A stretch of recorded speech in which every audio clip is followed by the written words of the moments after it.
எனக்கு தமிழ் கொஞ்சம் தான் தெரியும்.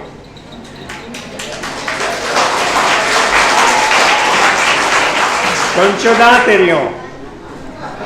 So you should not applaud. You should say, learn more.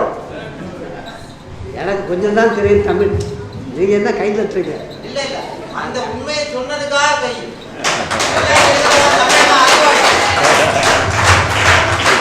இன்னும் அதிகமா தமிழ் கத்துக்கங்க. இன்னும் அதிகமா தமிழ் கத்துக்கங்கன்னு நீங்க சொல்லணும். Thank you. I knew Thakkar Bapa personally. எனக்கு தக்கர் பாபா அவர்களை நேரடியாக தெரியும். I have 2 brothers and 1 sister. எனக்கு 2 சகோதரர்கள், ஒரு சகோதரி. I am going to tell you a story about the brother who is no more. நான் இப்பொழுது இல்லாத என்னுடைய ஒரு சகோதரனுடைய வரலாற்றை இப்பொழுது சொல்ல போகிறேன். His name was Professor Ramchandra Gandhi. அவருடைய பெயர் பேராசிரியர் Ramachandra Gandhi. He was a year and a half or 2 years younger than me. அவர் என்னை விட இளையவர், 1.5 வருஷம் 2 வருஷம் இளையவராக இருந்தார். He died 10 years ago. அவர் இன்றிலிருந்து 10 ஆண்டுகளுக்கு முன்னால் இறந்துவிட்டார். He was a brilliant philosopher. அவர் மிக நல்ல உயர்ந்த தத்துவஞானி.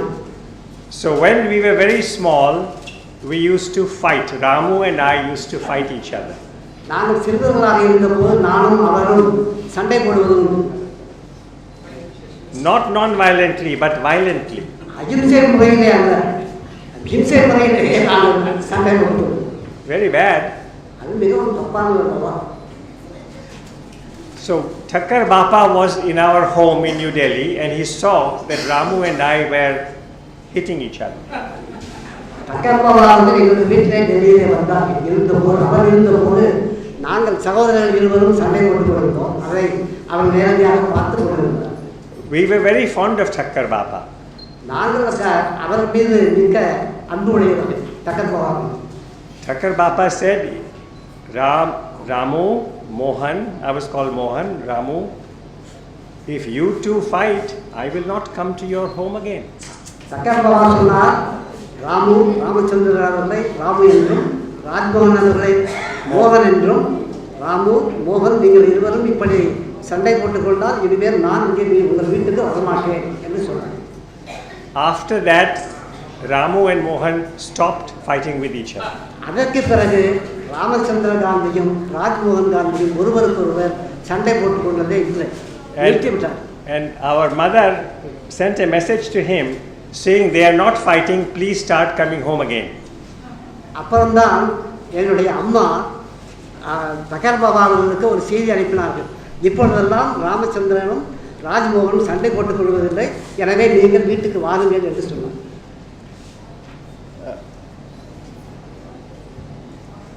Mahatma Gandhi, you see his picture there.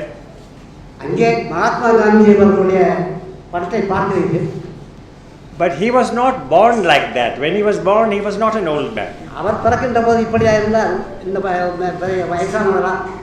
He was not born carrying a stick. அவர் பிறக்கிற போது கையில் ஒரு தடி வச்சுக்கிட்டா பிறந்தார். He was a little boy. அவர் ஒரு சின்ன குழந்தையாக தான் பிறந்தார். Then he became older. அதற்கு பிறகு அவர் வளர்ந்து வயதானவராக ஆனார். I have written Gandhi's story. நான் காந்தியடிகளுடைய வரலாற்றை எழுதியிருக்கிறேன். I have written a big book about Sardar Vallabhbhai Patel. Sardar Vallabhbhai பட்டேலை பற்றி ஒரு பெரிய புத்தகம் எழுதியிருக்கிறேன். I have written a big book about Rajaji. Rajaji அவர்களை பற்றி ஒரு பெரிய புத்தகம் எழுதியிருக்கிறேன். I have written about Jinnah. Jinnah அவர்களை பற்றி எழுதியிருக்கிறேன். But I also had the very great privilege to write about Khan Abdul Ghaffar Khan.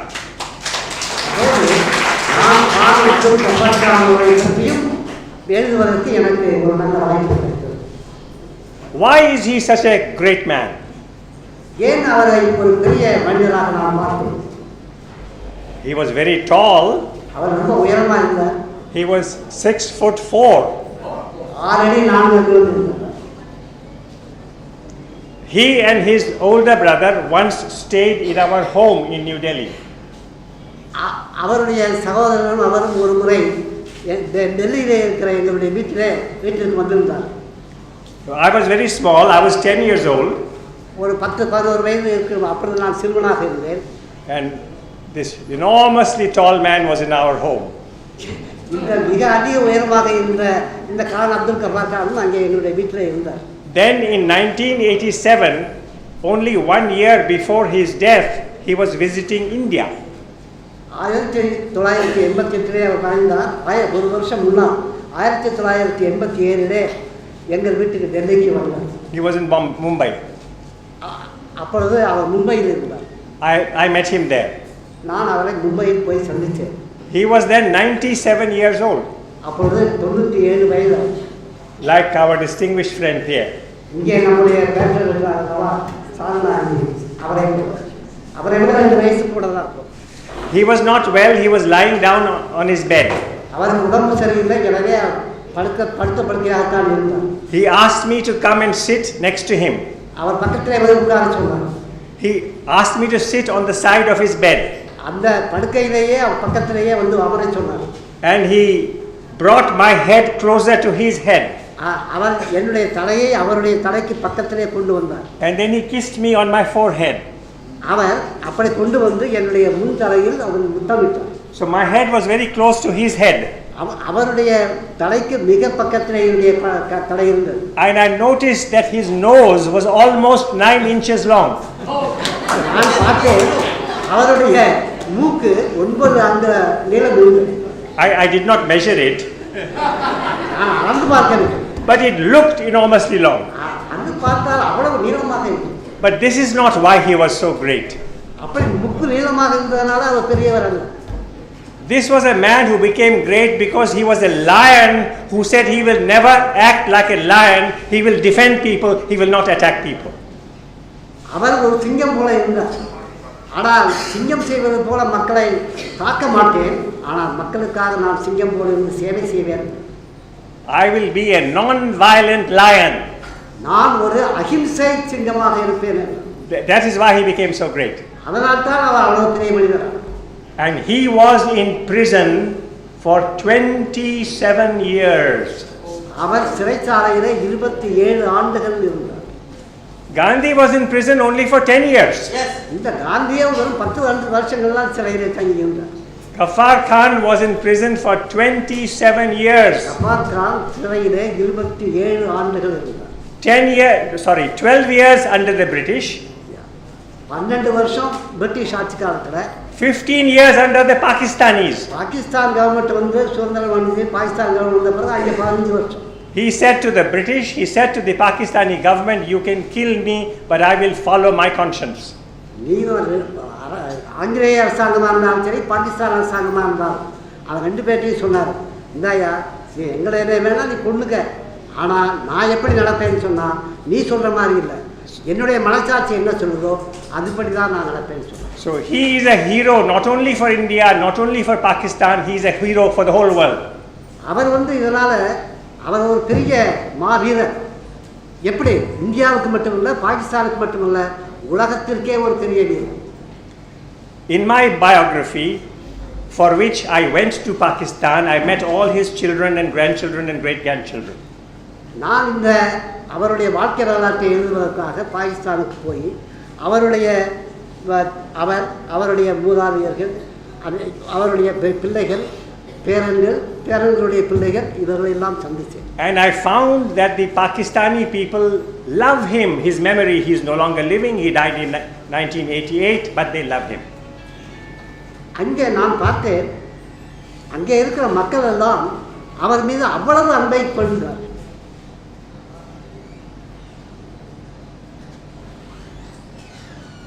Many of his followers also obey his way of life.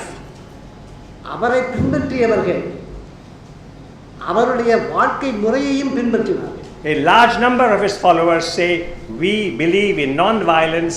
We believe that Muslims and Hindus and Christians must live together.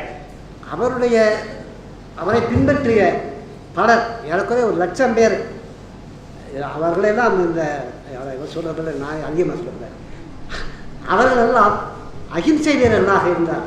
அவர் சொன்ன மாதிரி எந்த சமயத்தை சார்ந்தவர்களால் எல்லா சமயங்களையும் சமமாக பாவிக்கிற பாவனையை அவர் பின்பற்றினார். And because they believe in Muslim-Hindu friendship, some people in Pakistan don't like that and therefore they are attacked. இவர்கள் இந்துக்களும் முஸ்லீம்களும் நண்பர்களாக சகோதரர்களாக இருக்க வேண்டும் என்று அவர்கள் சொன்னதனால் அது சில பேருக்கு பாகிஸ்தானிலே பிடிக்கவில்லை. Many of his followers have been killed by the extremists.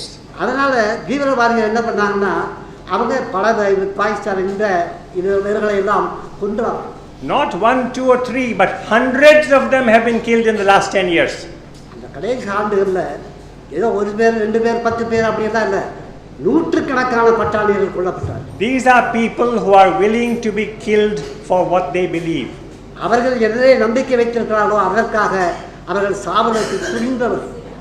So today in the Thakkar Bapa Vidyalaya, all of us should pay our tribute to these heroes in Pakistan who are dying for the sake of Hindu-Muslim friendship. எனவே இன்றைக்கு நாம் வழிபட வேண்டும் என்ன என்றால் அந்த பாகிஸ்தானில் இந்த இந்து முஸ்லீம் சகோதரத்துவத்திற்காக யாரெல்லாம் வாழ்ந்து மடிந்தார்களோ அவர்களை நினைந்து அவர்களுக்கு நம்முடைய அஞ்சலியை செலுத்த வேண்டும்.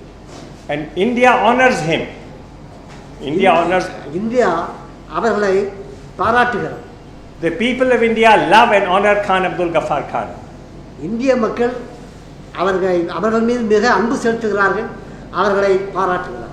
There are a few people who say we should not worry about him. கொஞ்சம் பேர் இருக்காங்க, இவங்களை பற்றியெல்லாம் நாம் கவலைப்பட வேண்டாம் என்று சொல்பவர்கள். Yes, he was a great man. ஆமாம், அவர் பெரியவர் தான். But he had a weakness. அவர்கிட்ட ஒரு There was shortcoming, one shortcoming. குறைபாடு கொஞ்சம் இருந்தது. He was a Muslim. அவர் ஒரு முஸ்லீம். So some people say, yes, he was a great man. Oh, unfortunately, he was a Muslim. எல்லாம் பெரியவர் தான், ஐயோ துரதிர்ஷ்டவசமாக அவர் முஸ்லீம் ஆயிட்டார். So some people say, oh, Akbar was a great emperor. Oh, unfortunately, he was a Muslim. Akbar பெரிய ஆள் தான், பெரிய ராஜா தான், ஆனால் துரதிர்ஷ்டமாக அவர் முஸ்லீமாக போயிட்டார். Do we agree with that here? அந்த மாதிரி சொல்கிறத நாம் யாராவது ஒத்துக்கிற முடியுமா? We cannot agree with that here. நாம் ஒத்துக்கிற முடியாது. India will always honor Khan Abdul Ghaffar Khan. India எப்பொழுதும் கான் அப்துல் கஃபார் கானை பாராட்டுகிறார்கள். Thank you for your applause. உங்களுடைய கைதட்டலுக்கு நன்றி. But if 10 of you will read the book, I will be more happy. உங்களெல்லாம் ஒரு 10 பேராவது புத்தகத்தை படித்தா எனக்கு ரொம்ப சந்தோஷமா இருக்கு. I thank this very good man for translating this book. இந்த புத்தகம் தமிழ்ல வந்ததுக்கு ரொம்ப நல்லது. He has not only translated it, he has added some very important new comments. Yes, translate that. அதனால் இந்த புத்தகத்தில் அந்த இவருடைய ஆங்கில நூலில் இருந்தது அப்படியே மொழிபெயர்க்கப்பட்டதோட வேறு சில விஷயங்களையும் அதில் சேர்க்கப்பட்டிருக்கு. So, to me, this Thakkar Bapa Vidyalaya is a sacred spot. இது ஒரு புண்ணிய பூமி என்று சொல்றா, இப்போ ஒரு புனிதமான இடம். தக்கர் பாபா என்பது எனக்கு ஒரு புனிதமான இடம். Of course, the floods and the cyclone have damaged this property. இது புயலும் மழையும் இந்த சொத்துக்களை எல்லாம் ரொம்ப நாசப்படுத்தியிருக்கு. But this place honors the beliefs, the life of Gandhi, Thakkar Bapa, Khan Abdul Ghaffar Khan. ஆனால் இந்த இடம் எப்படி மகாத்மா காந்தி, தக்கர் பாபா, கான் அப்துல் கஃபார் கான் அவர்களுடைய நம்பிக்கைகள், அவர்களுடைய விஷயங்கள் இருக்க, அவருடைய கொள்கைகள் இதையெல்லாம் பாராட்டுகிற போற்றுகிற இடம். So I give my best wishes to this book. இந்த புத்தகத்திற்கு என்னுடைய நல்வாழ்த்துக்கள். I give my best wishes to all of you. உங்கள் அனைவருக்கும் என்னுடைய நல்வாழ்த்துக்கள். I thank you for coming here. நீங்கள் எல்லாம் இங்கே வந்ததற்கு என்னுடைய நன்றி. நன்றி. Good morning, my name is S.Pandian from class 6. I am from Mahatma Gandhi Vidyalaya School, T.Nagar. I have a question that Khan Abdul Ghaffar Khan was a calm man, but what encouraged him to follow the Ahimsa way? In the frontier province where Khan Abdul Ghaffar Khan was living, the attitude of revenge was very strong and people used to kill their cousins and uncles because they wanted to take revenge for some past injustice.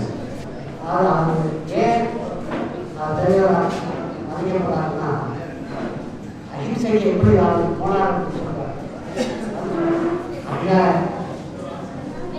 வடமேற்கு இடைத்தரமான மக்கள் எப்போவுமே ஹிம்சையில் தான் வாழ்ந்துட்டு இருக்காங்க. அவங்களுக்கு ஹிம்சைனா வழக்கமாக இருக்கிறது. அவங்க அவங்கள அஹிம்சையை கொண்டு வரணும். அஹிம்சை அதனால அதெல்லாம் செஞ்சுட்டு இருக்காங்க. அந்த வாழ்க்கையெல்லாம் மோசமாகிருக்கிறது.